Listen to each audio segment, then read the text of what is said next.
want to talk about the relationship between forest management and landsliding. So first of all, what I thought I would share with you those points. The first one is that far more is known about how to identify areas prone to landsliding than is known about how to identify which among the potentially unstable areas will fail in a given storm or earthquake, as the case may be. We can identify places that have the highest potential for failure, but typically only a small fraction of those places will fail in a given storm. This is not a surprise. The recurrence interval for landsliding in some of the steepest, most landslide-prone terrain under natural conditions is measured in millennia, not centuries. The idea that old-growth stumps tell you something about the potential for instability is not something that geologists believe. Secondly, in general, steep topographically convergent terrain, or hill slope hollows, whether bedrock or incised into bedrock or soil, pose the greatest risk of sliding because of topographic focusing of soil accumulation and soil saturation favoring sliding there. We also see sliding on planar slopes. We see them on divergent slopes. Indeed, the main process that erodes a landscape like the one that we're standing in over geologic time is, in fact, landsliding. Much of this area over long enough periods of time will be involved in landslides, little bit at a time.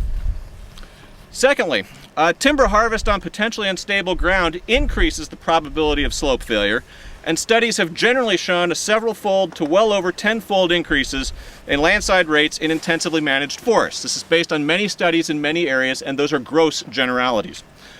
Reinforcement by roots contributes to soil strength, and accelerated rates of sliding have been documented in the period of low root strength that follows clear cutting, resulting in a minimum root reinforcement of anywhere from about 3 to 15 years after harvest, with a root strength, magnitude, and recovery time that varies by species, by microclimate, by soil, by many factors.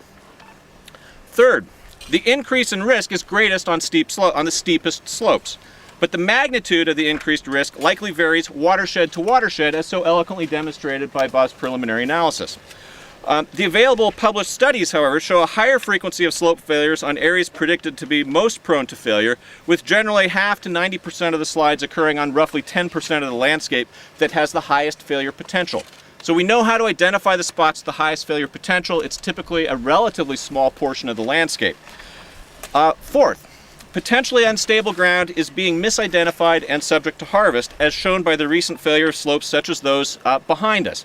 The slides speak for themselves. The slope was, in fact, potentially unstable.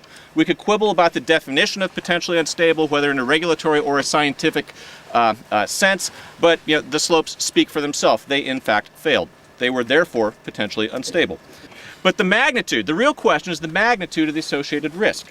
And it essentially remains virtually unstudied in terms of what the risk is that current practices are engendering on these geologically potentially unstable slopes. This is something that can be best addressed by regional focused studies of the types that are being proposed and that are apparently underway. That's the kind of study that needs to be done to actually assess the risk. The interesting thing about this storm is that for both Stillman and the Chehalis, about 60% of the landslides that we observed actually occurred on areas that were identified as being of moderate or low risk.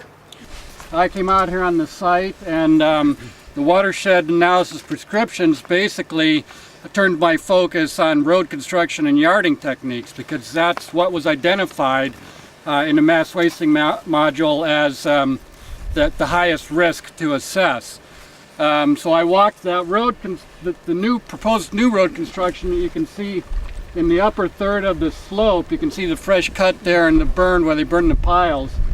I walked out that slope, that road proposal, to make sure that they weren't side casting material or doing anything to destabilize the slope, and then walked across the face of the slope, and I observed the same thing that Jim saw, 500-year-old stumps, which told me that this hadn't moved even after the old growth was harvested. And they were pretty rough in those days about how they harvested the great big logs, and I figured if it survived that slope, that harvest was probably a fairly stable slope.